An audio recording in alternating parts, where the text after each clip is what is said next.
27 de enero de 1945. El ejército soviético entra en Auschwitz, el mayor de los centros de exterminio situados en la Polonia ocupada por los alemanes. Se calcula que un mínimo de 1,3 millones de personas fueron deportadas a este campo entre 1940 y 1945, y de ellas al menos 1,1 millones fueron asesinadas. Sin embargo, no todos sus prisioneros perdieron la vida. En esta fábrica nazi del horror, los soldados soviéticos liberan a más de 7.000 reclusos supervivientes, en su mayoría enfermos y moribundos, algunos de los cuales fueron sometidos a crueles y dolorosos experimentos pseudomédicos, realizados por el más notorio de los doctores nazis. Su nombre es Josef Mengele. Josef Mengele nació el 16 de marzo de 1911 en la ciudad bávara de Günzburg, entonces parte del Imperio Alemán.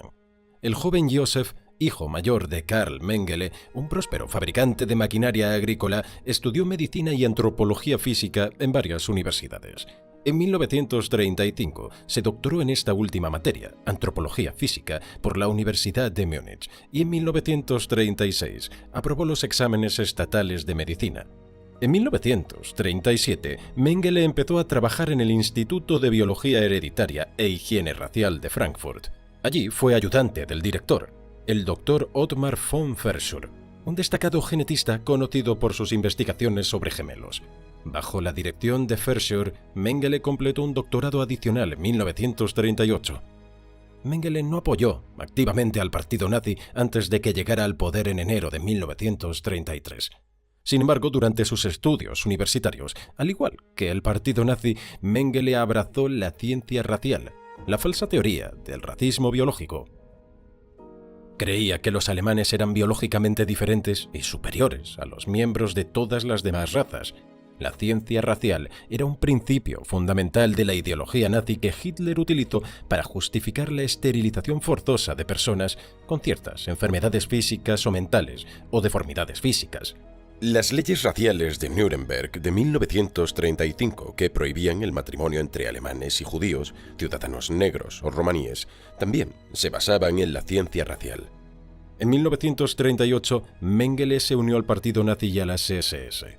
En su trabajo como científico, trató de apoyar el objetivo nazi de mantener y aumentar la supuesta superioridad de la raza alemana.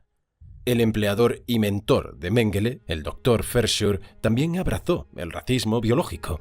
Además de llevar a cabo investigaciones, Verschuer y su personal, incluido Mengele, proporcionaron dictámenes periciales a las autoridades nazis que tenían que determinar si las personas reunían los requisitos para ser consideradas alemanas según las leyes de Nuremberg. Mengele y sus colegas también evaluaron a los alemanes cuyo estado físico o mental podía hacerlos candidatos a la esterilización forzosa o a la prohibición de contraer matrimonio en virtud de la legislación germana. El único hijo de Mengele, Rolf, nació en 1944.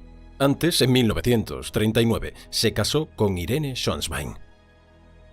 La Segunda Guerra Mundial comenzó el 1 de septiembre de ese mismo año, cuando la Alemania nazi invadió Polonia. En junio de 1940, Mengele fue reclutado por la Wehrmacht, las Fuerzas Armadas Alemanas. Un mes más tarde, se alistó como voluntario en el servicio médico de las Waffen-SS, la rama militar de las SS. Al principio, Mengele trabajó para la oficina principal de raza y asentamiento de las SS en la Polonia ocupada por Alemania, donde evaluó los criterios y métodos utilizados por las SS para determinar si las personas que decían ser de ascendencia bávara eran racial y físicamente aptas para ser consideradas alemanas. La Operación Barbarroja, la invasión de la Unión Soviética, comenzó el 22 de junio de 1941. Durante los 18 meses siguientes a su inicio, presentó combates extremadamente brutales en el frente oriental. Además, en las primeras semanas del ataque alemán a la Unión Soviética, la división de Mengele masacró a miles de civiles judíos. Después de que el doctor rescatara a 2 soldados alemanes de un tanque en llamas, fue condecorado con la Cruz de Hierro, tanto de segunda como de primera clase, y fue ascendido a SS Hauptsturmführer, que equivalía al rango de capitán de las SS. Mengele regresó a Alemania en enero de 1943. Mientras esperaba su próximo destino en las Waffen-SS, comenzó a trabajar de nuevo para su mentor Verschuer. Este se había convertido recientemente en director del Instituto Kaiser Wilhelm de Antropología, Genética Humana y Eugenesia de Berlín. El 30 de mayo de 1943, las SS destinaron a Mengele a Auschwitz, donde trabajó como uno de los médicos del campo de Auschwitz-Birkenau. Hay indicios de que el propio Mengele solicitó este destino por las oportunidades que podía brindarle para su investigación. Auschwitz-Birkenau era el mayor de los campos de Auschwitz y también servía como centro de exterminio de judíos deportados de toda Europa. Además de otras tareas, Mengele también era responsable del llamado Campo de Familias Romaníes de Birkenau. A partir de 1943, casi 21.000 hombres, mujeres y niños romaníes fueron enviados a Auschwitz y encarcelados en dicho campo. Cuando esta zona familiar del campo fue liquidada el 2 de agosto de 1944, Mengele participó en la selección de los 2.893 prisioneros romaníes que iban a ser asesinados en las cámaras de gas de Birkenau. Poco después, fue nombrado médico jefe de Auschwitz-Birkenau y en noviembre de 1944 destinado al hospital de Birkenau para las SS. Como parte de sus tareas en el campo, el personal médico de Auschwitz realizaba las llamadas selecciones. El objetivo de dichas selecciones era identificar a las personas incapaces de trabajar. Las SS consideraban a esas personas consumidoras de comida inútiles y, por lo tanto, las asesinaban. Cuando los transportes de judíos llegaban a Birkenau, el personal médico del campo seleccionaba a algunos de los adultos aptos para realizar trabajos forzados en el campo de concentración. Los que no eran seleccionados, incluidos niños y ancianos, eran asesinados en las cámaras de gas. Todas las mujeres visiblemente embarazadas y las madres de bebés y niños pequeños eran enviadas a las cámaras de gas nada más llegar. Mengele racionalizaba esto de la siguiente manera. Cuando nace un niño judío o una mujer llega al campo ya con un niño, no sé qué hacer con el niño. No puedo liberar al niño porque ya no hay judíos que vivan en libertad. No puedo dejar que el niño se quede en el campo porque no hay instalaciones que le permitan desarrollarse con normalidad. Además, no sería humano enviar a un niño a los hornos sin permitir que su madre estuviera allí para presenciar la muerte del pequeño. Por eso, envió a la madre y al niño juntos a las cámaras de gas. También se dice que Josef Mengele tuvo un romance con la tristemente célebre Irma Grese, una de las guardias más odiadas y temidas del campo. Cuando Mengele descubrió que tenía aventuras con reclusas judías, consideradas racialmente inferiores, puso fin a su relación con ella. Mengele también era un desviado sexual que se entregaba a la brutalidad carnal. Por ejemplo, mientras los prisioneros varones permanecían en asamblea esperando su llegada, se dice que pasó una noche entera dedicado a grabar las reacciones de sus mujeres judías al ser violadas por funcionarios del campo. Los médicos del campo de Auschwitz y de otros campos de concentración también realizaban selecciones periódicas en las enfermerías y barracones del campo. Llevaban a cabo estas selecciones para identificar a los prisioneros que estaban heridos o que estaban demasiado enfermos o débiles para trabajar. Las SS utilizaban varios métodos para asesinar a estos prisioneros, incluidas inyecciones letales y gaseamiento. Mengele realizaba rutinariamente estas selecciones en Birkenau, lo que llevó a algunos prisioneros a referirse a él como el ángel de la muerte. La prisionera Gisela Perl, ginecóloga judía en Birkenau, recordó más tarde cómo la aparición de Mengele en la enfermería de mujeres imbuía de terror a las prisioneras. Temíamos estas visitas más que a ninguna otra cosa, porque nunca sabíamos si se nos permitiría vivir. Él era libre de hacer lo que quisiera con nosotras. Y así lo hizo. Cuando comenzó una epidemia de tifus en el campo de mujeres, Mengele vació un bloque de 600 mujeres judías y las envió a morir en las cámaras de gas. A continuación, mandó limpiar y desinfectar el edificio. Las ocupantes del bloque vecino fueron también bañadas y desinfectadas, al tiempo que se les proporcionó ropa nueva antes de trasladarlas al bloque limpio. Este proceso se repetía hasta que todos los barracones estaban desinfectados. Se utilizaron procedimientos similares para epidemias posteriores de escarlatina y otras enfermedades. En cualquier caso, siempre se repetía el mismo modus operandi. Los prisioneros infectados eran asesinados en las cámaras de gas. Después de la Segunda Guerra Mundial, Mengele se hizo tristemente famoso por su trabajo en Auschwitz gracias a los relatos de médicos prisioneros que habían trabajado a sus órdenes. También de los prisioneros que habían sobrevivido a sus experimentos médicos. Estos experimentos habían sido autorizados por las SS, responsables de la gestión de los campos de concentración. Mengele fue uno de los 50 médicos que trabajaron en Auschwitz. No era ni el doctor de mayor rango, ni el comandante de los demás médicos que estaban presentes. Sin embargo, su nombre es con diferencia el más conocido de todos los sanitarios que sirvieron en el lugar. Una de las razones de ello fue la frecuente presencia de Mengele en la rampa donde se realizaban las elecciones. Cuando no realizaba él mismo las elecciones, a menudo seguía apareciendo igualmente en la rampa, buscando entre los prisioneros gemelos para sus experimentos y médicos para la enfermería de Birkenau. Auschwitz no solo suministraba prisioneros para los experimentos humanos que se realizaban en otros campos, sino que también servía de lugar para una gran variedad de experimentos humanos. Esto se debe al número de prisioneros enviados allí. Las SS trasladaron a Auschwitz a 1,3 millones de hombres, mujeres y niños, de muchos orígenes nacionales y étnicos distintos. Los investigadores que buscaban sujetos humanos que cumplieran criterios específicos podían encontrarlos más fácilmente en Auschwitz que en otros campos. Mengele fue uno de los más de 12 médicos de las SS que realizaron experimentos con personas encarceladas en Auschwitz.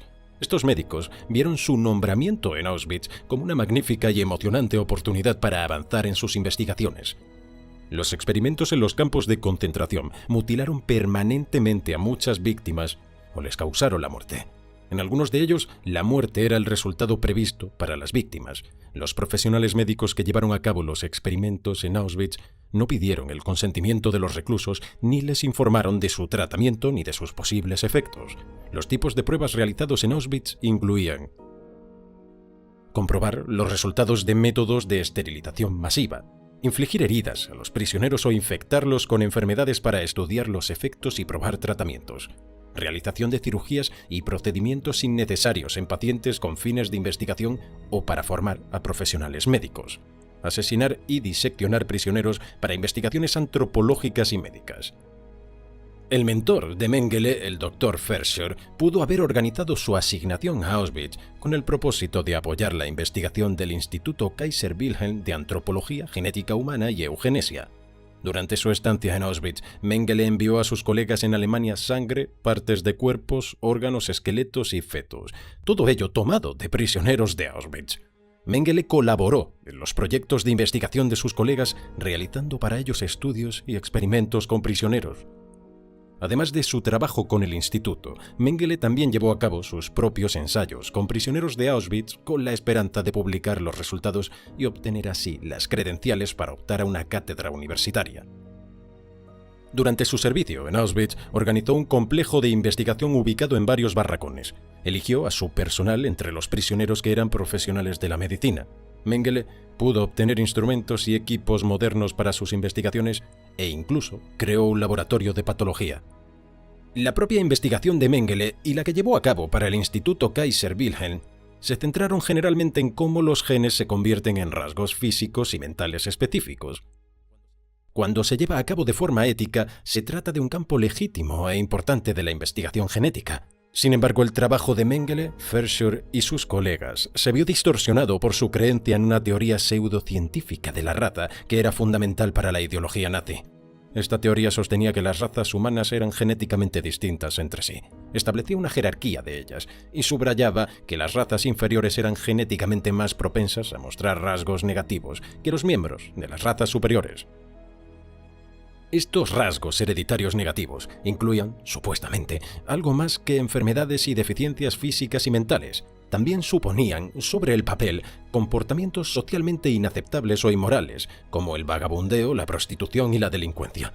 Según la falsa teoría de la raza, los matrimonios mixtos entre razas transmitían rasgos negativos a las superiores y las socavaban. Mengele trató de identificar marcadores físicos y bioquímicos específicos que pudieran identificar definitivamente a los miembros de determinadas razas.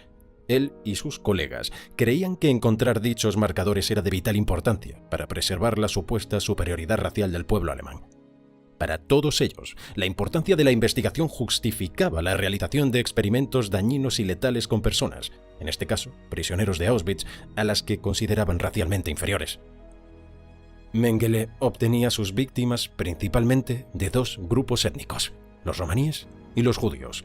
Estos grupos eran de especial interés para los investigadores biomédicos de la Alemania nazi, ya que la ideología nacionalsocialista consideraba que tanto los romaníes como los judíos eran infrahumanos y suponían una amenaza para la raza alemana. Por este motivo, los científicos nazis no consideraban que la ética médica fuera aplicable a los miembros de estos grupos. Mientras Mengele servía en Auschwitz-Birkenau, más de 20.000 romaníes fueron encarcelados allí y cientos de miles de judíos llegaron en transportes. En ningún otro lugar del mundo podían los científicos tener acceso a tantos miembros de estos grupos concentrados en un solo lugar, y en ninguna otra área tenían el poder de experimentar con seres humanos de la forma que quisieran. Mengele comentó a un colega que sería un crimen no aprovechar las oportunidades de experimentación humana de Auschwitz-Birkenau. Además de elegir a los romaníes como sujetos para sus experimentos médicos, Mengele realizó un estudio antropológico de los hombres, mujeres y niños pertenecientes a este pueblo en el campo. Cuando hubo un brote de noma, una gangrena desarrollada en la boca, entre los niños romaníes del centro de reclusión, asignó médicos prisioneros para estudiarlo. El noma es una infección bacteriana que afecta principalmente a los pequeños extremadamente desnutridos. Sin embargo, Mengele creía que los niños romaníes de Auschwitz sufrían de noma debido a su herencia, y no a las condiciones del campo. Varios niños enfermos fueron asesinados para que sus cabezas y órganos preservados pudieran ser enviados a la Academia Médica de las SS en Graz y a otras instalaciones para su estudio. Al final, los médicos prisioneros descubrieron cómo curar el noma, que por aquel entonces era habitualmente mortal. Sin embargo, de manera indiferente, todos los niños curados fueron finalmente asesinados en las cámaras de gas. Mengele estaba especialmente interesado en los gemelos idénticos que, en la década de 1930, constituían uno de los principales focos de la investigación genética humana. Antes de la Segunda Guerra Mundial, Verschuer y otros investigadores biomédicos utilizaban gemelos para estudiar la base hereditaria de las enfermedades. Estos primeros investigadores obtenían el consentimiento de los gemelos o de sus padres, pero era difícil para ellos reclutar a muchos gemelos para estos estudios. En Auschwitz, sin embargo, Mengele recogió cientos de pares de gemelos de entre los judíos que llegaron allí en los transportes y de entre los romaníes. Hasta entonces, ningún investigador había podido estudiar y experimentar con un número tan grande de gemelos. Mengele ordenó a su personal que midiera y registrara todos los aspectos del cuerpo de los gemelos. Extraía grandes cantidades de sangre de los gemelos y a veces les practicaba otros procedimientos dolorosos. Tal fue el caso de Renate Gutmann. En Auschwitz se convirtió en la número 70.917. Fue separada de su hermano y de su madre y llevada a un hospital donde le tomaron medidas, le hicieron radiografías y le sacaron sangre del cuello. En una ocasión, la ataron a una mesa y la cortaron con un cuchillo. Otra superviviente del Holocausto, Lauren Menage, recordó más tarde: también nos ponían inyecciones por todo el cuerpo. Como resultado de esto, mi hermana cayó enferma. Se le hinchó el cuello a causa de una grave infección. La llevaron al hospital y la operaron sin anestesia, en condiciones primitivas. Los experimentos que Mengele realizó en gemelos incluyeron la amputación innecesaria de miembros, infectando intencionadamente a un gemelo con tifus o alguna otra enfermedad, y transfiriendo la sangre de un gemelo al otro. La testigo Vera Alexander describió cómo Mengele cosió a dos gemelos romaníes, espalda con espalda, en un burdo intento de crear gemelos unidos. Como cabía de esperar, ambos niños murieron de gangrena tras varios días de inmenso sufrimiento. Muchas de las víctimas morían mientras eran sometidas a estos procedimientos, y las que sobrevivían a los experimentos a veces eran asesinadas y sus cuerpos disecados una vez que Mengele ya no podía utilizarlos. Miklos Nisli, médico prisionero en Auschwitz, recordó una ocasión en la que Mengele mató personalmente a 14 gemelos en una noche, inyectándoles cloroformo en el corazón. Si uno de los gemelos moría por enfermedad, mataba al otro para poder realizar informes post-mortem comparativos. Después de estudiar las autopsias, enviaba algunos de sus órganos al Instituto Kaiser Wilhelm de Berlín. Cuando Mengele realizaba selecciones de los judíos que llegaban a la rampa de Auschwitz-Birkenau, también buscaba seres humanos con anomalías físicas. Entre ellas había personas con enanismo, con gigantismo o con pie equinovaro. Sus experimentos en torno al enanismo y a anomalías físicas incluían la toma de medidas físicas, la extracción de sangre y de dientes sanos, y el tratamiento con medicamentos y rayos X innecesarios. Después de estudiar a estas personas, Mengele las asesinaba y enviaba sus cuerpos a Alemania para que también los estudiaran los investigadores. Elisabeth Ovitz, una persona con enanismo superviviente de los experimentos de Mengele, recordó más tarde: «Es imposible expresar con palabras el dolor intolerable que sufrimos, que continuó durante muchos días después de que cesaran los experimentos». Mengele también buscaba romaníes y judíos con heterocromía, una afección en la que los ojos de una persona difieren entre sí en cuanto al color. Uno de los colegas de Mengele en el Instituto Kaiser Wilhelm estaba particularmente interesado en esta condición. Mató a personas con heterocromía para poder extirparles los ojos y enviarlos a Berlín para su estudio. Sin embargo, Mengele seguía conservando cientos de ojos humanos clavados en la pared de su laboratorio como una colección de mariposas. Así lo consideraba él mismo. La mayoría de las víctimas de los experimentos médicos de Mengele eran niños. Mengele era amable con los pequeños que seleccionaba para las pruebas. Vivían en barracones separados de los demás prisioneros y recibían una alimentación y un trato algo mejores. Moshe Ofer, un superviviente de los experimentos de Mengele, recordó más tarde: «Mengele nos visitaba como ese tío al que todos quieren, trayéndonos chocolate. Antes de aplicarnos el bisturí o una jeringuilla nos decía: no tengáis miedo, no os va a pasar nada». Luego inyectaba sustancias químicas. Operó la columna vertebral de mi hermano Tibi. Después de los experimentos nos traía regalos. En ensayos posteriores nos clavó alfileres en la cabeza. Las cicatrices de los pinchazos aún son visibles. Un día se llevó a Tibi. Mi hermano estuvo fuera varios días. Cuando volvió tenía la cabeza vendada. Murió en mis brazos. Mengele utilizó a niños para sus propios experimentos y también para apoyar el trabajo del Instituto Wilhelm Kaiser. Colaboró en un estudio sobre el cambio de color de los ojos, introduciendo en los globos oculares de niños y recién nacidos una sustancia química suministrada por uno de sus colegas. Los resultados fueron desde irritación e hinchazón hasta ceguera e incluso la muerte. La doctora húngara Gisela Perl, mencionada anteriormente, describió las secuelas y los momentos posteriores a un asesinato brutal. Otro más, perpetrado por Mengele. Sacó un trozo de jabón perfumado de una bolsa y, silbando muy alegre, con una sonrisa de profunda satisfacción en el rostro, empezó a lavarse las manos. Esto demuestra su naturalidad con los asesinatos y, por supuesto, falta de sensibilidad con las víctimas.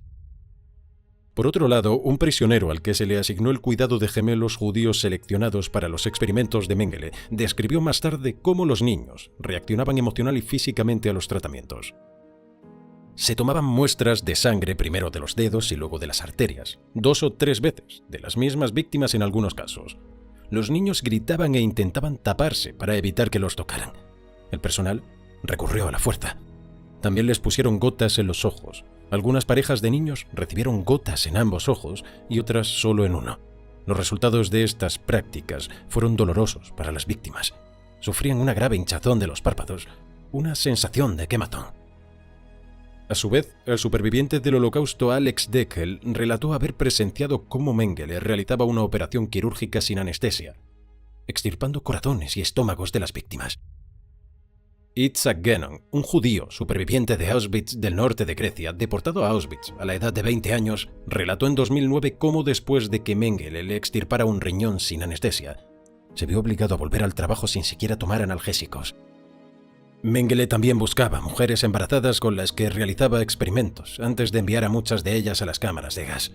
La superviviente checa del Holocausto, Ruth Elias, estaba embarazada cuando la trasladaron del gueto de Theresienstadt a Auschwitz. Más tarde, recordó: «Di a luz a una preciosa niña rubia y grande, pero Mengele ordenó que me vendaran el pecho para que, como él decía, podamos ver cuánto tiempo puede sobrevivir un recién nacido sin comer». Después de ver sufrir a su bebé durante varios días, una doctora checa le dio a Elias una jeringuilla con una sobredosis de morfina, para acabar con la agonía de la niña. Otra superviviente de Auschwitz, la doctora Olga Lengel, recordó cómo después de que Mengele supervisara el nacimiento de un niño, con meticuloso cuidado y curiosidad, al cabo de 1 hora envió tanto a la madre como al niño a la cámara de gas. En otra ocasión, arrancó a un bebé del vientre de su madre. Como esperaba que nacieran gemelos, y no fue el caso, arrojó al niño a un horno, decepcionado por no ver cumplidas sus expectativas. En enero de 1945, ante el avance del Ejército Rojo Soviético por el oeste de Polonia, Mengele huyó de Auschwitz con el resto del personal de las SS del campo. Pasó los meses siguientes sirviendo en el campo de concentración de Gross-Rosen y sus subcampos. En los últimos días de la guerra, se puso un uniforme del ejército alemán y se unió a una unidad militar que, una vez finalizada la guerra, se rindió a las fuerzas militares estadounidenses. Haciéndose pasar por oficial del ejército alemán, Mengele se convirtió en prisionero de guerra estadounidense. Sin embargo, el ejército norteamericano lo liberó a principios de agosto de 1945, sin saber que el nombre de Mengele ya figuraba en una lista de criminales de guerra buscados. Desde finales de 1945 hasta la primavera de 1949, trabajó con un nombre falso como peón agrícola cerca de Rosenheim, en Baviera, y desde allí pudo establecer contacto con su familia. Cuando los investigadores estadounidenses de crímenes de guerra se enteraron de los delitos de Mengele en Auschwitz, intentaron encontrarlo y arrestarlo.